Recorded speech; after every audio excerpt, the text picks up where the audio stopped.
3 heures du matin, lundi matin. Depuis 6h30, ça tourne comme un fou le compteur. Je suis obligé de l'arrêter, sinon je me fais... Déjà ma baraque elle part en ville, les sous-sols et tout, ils sont pleins d'eau, les murs. On pétait le mur. Et le monsieur de Eden Paysage me répond, c'est les secteurs d'arrosage. Dans 2 heures, ça s'arrête. Ouais, apparemment, depuis 6h20,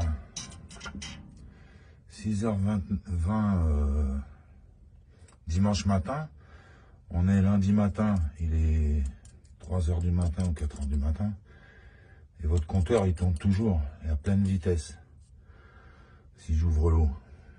Donc c'est pas les secteurs d'arrosage, il me raconte des conneries. Et il me dit dans 2 heures ça s'arrête. Ça veut dire qu'il arrose 2 heures. Alors ça c'est des fous, hein. On n'arrose pas 2 heures en jardin. Le compteur qui tourne à fond, même si c'était vrai. Mais c'est faux puisque le compteur il tourne toujours à fond. Près de 24 heures après. Hein, c'est ça. Hein. Et puis il y en a un autre qui m'a inondé. Alors quand j'ai entendu l'eau couler à torrent qui venait de là, je suis arrivé à cette hauteur, il y a une voiture de police qui est arrivée qui m'a demandé ce que je faisais ici. Donc je lui ai dit, bah j'habite là, et j'entends l'eau couler. Tiens, c'est quoi ça? Putain, c'est pas de l'eau ça.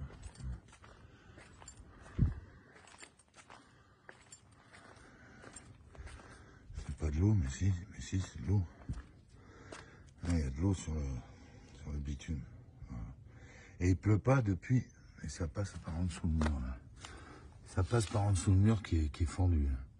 Donc ils détruisent tout à la flotte, ces gens-là. C'est incroyable. Ça c'est de l'eau, donc c'est l'arrosage encore ça. Ah bah ouais. Ah ouais, bah voilà. Bah voilà d'où vient la flotte. Il y a plein le mur là. Ça déborde. Donc il doit y avoir... ils ont dû faire une fuite encore. Voilà. Ils ont dû faire une fuite. Monsieur de Eden Paysage, le jardinier. Voilà, c'est plein d'eau. Ça trisse sur le truc là, ça coule sur le mur, il y en a plein partout. Voilà, puis ça coule le long. Ça, il nous inonde. La dame là, bon, elle m'a dit qu'elle allait voir son jardinier. Pour l'instant, c'est pas le cas. Mais pareil, ça coule d'un tuyau. Le trop plein. Il y en a qui coulent du tuyau en plastique. Je suis soufflé parce qu'on m'empoisonne aux particules fines chez moi. Hein. J'ai un de mes frères qui vient de se faire opérer de la aorte. L'autre, il s'est fait mettre 2 stènes dans les artères, donc on nous assassine. Hein, Nélida Boréa, avec les voyous PACA, là, Corse et compagnie. Là. Et mon voisinage, les gens de cette ville. Tarés que vous êtes. Ah, c'est le tuyau en plastique, là. C'est ce tuyau-là. Le trop plein, mais à mon avis...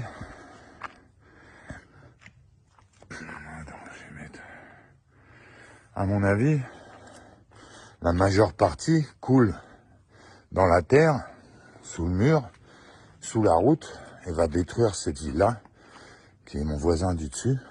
Et au-dessus, on a le 112.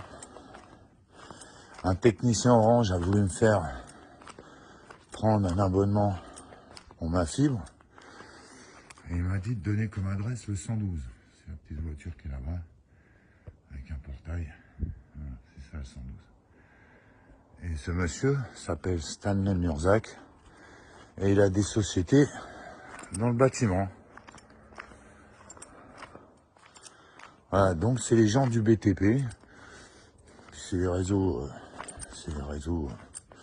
hein, cocaïne, drogue, tout ça, européens.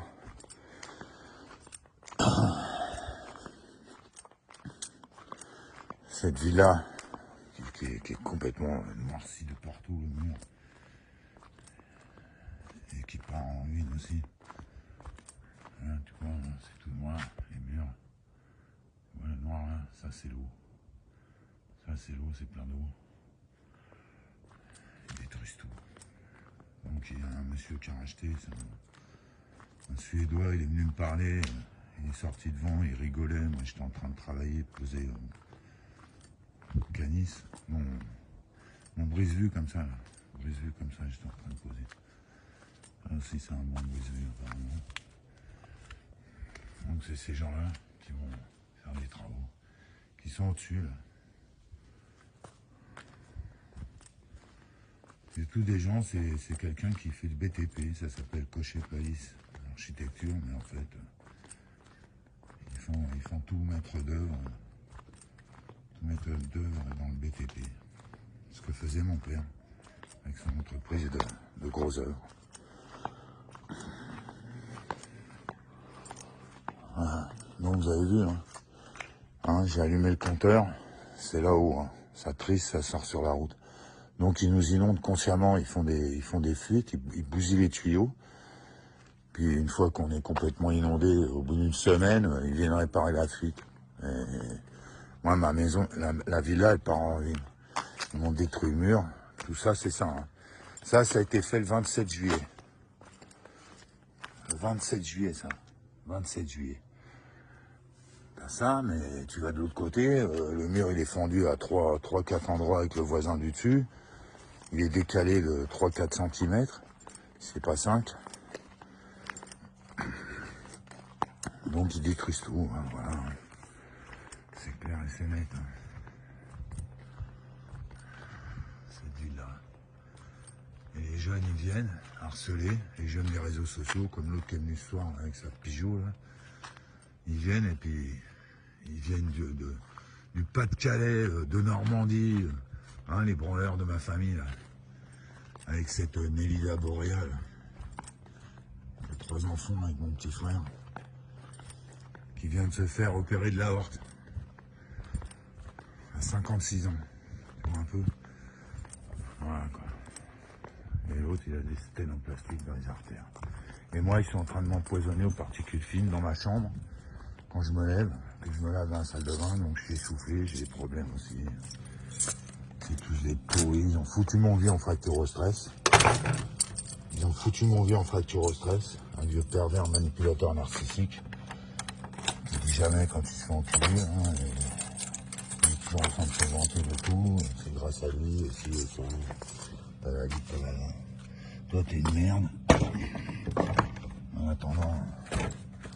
En attendant, moi je l'ai vu en fracture au stress en 2015, quand j'ai été au Luxembourg, et je me suis fait torturer chez lui par un japonais, Eda, qui est reparti au Japon avec sa femme, qui me torturait, sa femme qui me torturait par en dessous, avec des ondes électroniques. J'ai eu des ondes électroniques dans la villa ici, et je me prends des particules fines, et je me prends la flotte, et je me prends tout ce qu'ils peuvent, quoi. Ils te harcèlent, là, le voisin, là, dans les réseaux de la ville, là, les margoulins, là, comme ces gens. Ils rentrent chez moi par en dessous, parce qu'ils ont fait les travaux en 2016 avec Laurent Cherperel et David Cherperel de Sud-Est Bâtiment. Un gros taré comme Nélida boréale. Qui est venu me harceler devant dans une voiture avec une toxico portugaise. En faisant passer devant une meuf, sûrement de ses réseaux à la con. Enfin bref. Toutes ces merdes qu'on voit sur Molotov. Tous ces réseaux de Cyril Hanouna, de Soral, dans leur délire ultra sécuritaire, alors qu'ils marchent tous ensemble, hein, les voyous, la police, la mairie, etc., puisqu'ils ont mis des gens à eux partout. Allez, je vous laisse, bande de lâches, bande de nazes.